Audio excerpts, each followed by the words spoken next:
অবৈধভাবে উন্নয়ন ভাতা দিয়ে গ্রাহকের ৯০ কোটি ১০ লাখ টাকা খেয়ে ফেলেছে আলফা ইসলামী লাইফ ইন্স্যুরেন্স। মাসিক ও ত্রৈমাসিক উন্নয়ন ভাতার নামে এই টাকা ফাইন্যান্সিয়াল অ্যাসোসিয়েট, ইউনিট ম্যানেজার ও ব্রাঞ্চ ম্যানেজারদের দেওয়া হয়েছে বলে সমাপন হিসাবে উল্লেখ করেছে কোম্পানিটি। বিমা আইন ২০১০-এর ধারা ৫৯-এর উপধারা ২ অনুসারে কোনো লাইফ বিমা কোম্পানি আইনে নির্ধারিত শতকরা হারের অধিক কমিশন যেমন দিতে পারবে না, তেমনি অন্য কোনো নামেও কোনো পারিশ্রমিক দিতে পারবে না বিমা এজেন্টদের। অপরদিকে আইডিআরের সার্কুলার নম্বর লাইফ ৩/খ/২০১২ অনুসারে লাইফ বিমা কোম্পানিতে নির্ধারিত হারের কমিশন ও ইনসেন্টিভের বাইরে উন্নয়ন ভাতা বা অন্য কোনো খাতে পারিশ্রমিক প্রদান করা অবৈধ।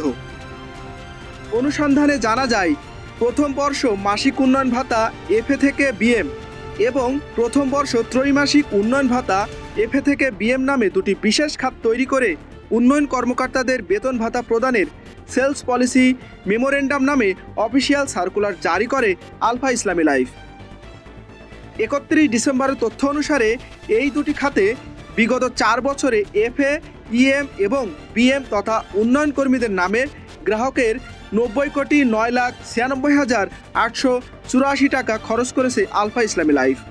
এর মধ্যে ২০২১ সালে ১১,৪৮,৫,৮২১ টাকা, ২০২২ সালে ২৬,৯৪,৪৪,৬২১ টাকা, ২০২৩ সালে ৩২,৮,০২,৪৬৭ টাকা এবং ২০২৪ সালে ১৯,৫৯,৪৩,৯৭৫ টাকা খরচ করেছে বিমা কোম্পানিটি।